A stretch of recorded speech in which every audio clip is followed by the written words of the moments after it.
Okay, so in this video, we're going to be looking at two-way tables. Now, two-way tables are actually used when we have two-step probability. So it could be something like, I have two coins and we want to list the sample space. Okay, so that word list will come out a lot in this video. It might be, a board game has two dice. What are the chances of getting a 1 and a 1? Or what are the chances of scoring a 7? That's essentially what we can figure out with our two-way table, and it really helps us list all of our possible outcomes. So let's go down here to our first situation that we were talking about, and we've essentially got two. We either have two coins here or we're flipping the same coin twice. Now, when we fill out our two-way table, we want to make sure that to start with, this side here has all the results from one coin. And then down the other side has all of our results from our other coin. Okay, so what are our all possible outcomes along that coin? Well, there's only two. There's heads and there's tails. We are assuming that our coin is not going to magically land on its edge. It is going to be either heads or tails. Now, when we want to find out our sample space, which is in the middle here, we take this heads and we bring it down, and we're just going to put an H there. That is one possible outcome. We've done this axis coming down. Now we need to come across with this one, and we're going to bring that heads into there. So we see the start of our list for our sample space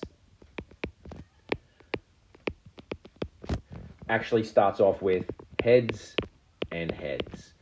And then we do the same thing for the next one down. So our tails, we're going to bring the T down, and we're going to bring the H all the way over into here as well. So T and H. Now, when you see our next one, we've got our heads up the top. We're going to bring that down, and our tails here. It might seem a little bit, pointless to have a head and a tail when we've got one right up here again already that already has those two outcomes in it. But believe it or not, depending on the question that you're asked, it will be important whether or not you have the tails first and then the heads second, or if you've got the heads first and the tails second. That might be something that your question is actually asking you. And then finally, our last square is tails, and we'll put that there. So as you can see over here, we actually have the list of our sample space, and we know now that with a coin that has two possibilities, flipping with another coin that also has two possibilities, we have 4 possible outcomes, all listed there in our sample space. So let's move on. So if we come down here, we'll go to our next one. And in our next situation, 1 to 6, you can probably guess that we're actually looking at standard dice. Now, on a standard dice, you have 1 to 6, as we all know, and you have an even chance of getting each one. No one face on a standard dice is bigger than the other. So here we have our two-way table for both of our dice.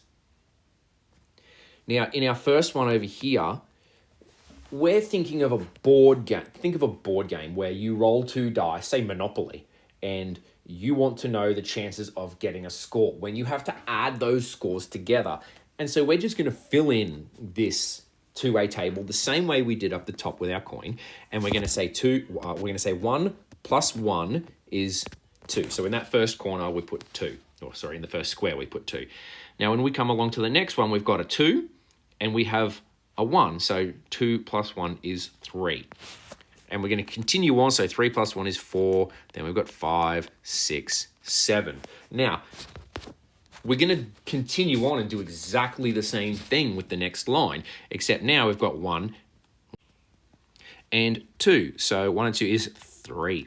2 and 2 is 4. 3 and 2 is 5, 6, 7, 8. And then I'm sure from here, you've probably actually noticed a pattern. So 5, 6, 7, 8, 9, 5, 6, 7, 8, 9, 10. 6, 7, 8, 9, 10, 11. And then 7, 8, 9, 10, 11, 12. Oh, 12. So, as you can see there, we've got our sample space filled out for, let's say, a game of Monopoly. And they are all of our total possible outcomes. Now, when you're asked to list the sample space, and let's just abbreviate that to SS for sample space, the possible outcomes you can get may not seem like they may not actually be as many as you think. So in a 6x6 grid, you've got 36 possibilities there. There are 36 squares in this grid, but our sample space, if we're looking at adding them together, it's only 2, 3, 4, 5, 6, 7, 8, 9, 10, 11, and 12.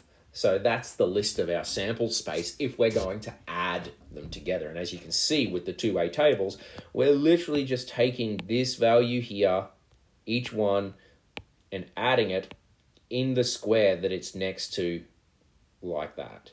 Okay, so 1 here. For this square, we're looking at adding 1 and 4, which is 5. And that's our sample space in a two-way table.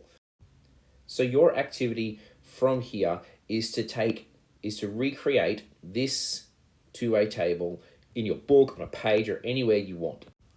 You are going to now also imagine that you're rolling 2 dice. You're rolling a blue dice, and as you can see here, a green dice as well. What I want you to think about when you're filling in this two-way table is which result are you getting on each dice individually. So I'll do the first line for you. We're looking at a blue 1 and we're looking at a green 1. Okay, the next result will be a blue 2 and another green 1. So then our next possible result is a blue 3 and a green 1 again. Then we've got a blue 4 and a green 1, a blue 5, a green 1, a blue 6. And as I'm sure you can kind of get the point here, this is what I'm looking for you to do for the rest of the way. So I tell you what, from here, complete this two-way table and upload it to the OneNote, or just draw it in your book. And if you've got any questions, please write your questions down and we'll answer them next time we're in class. Okay, have fun.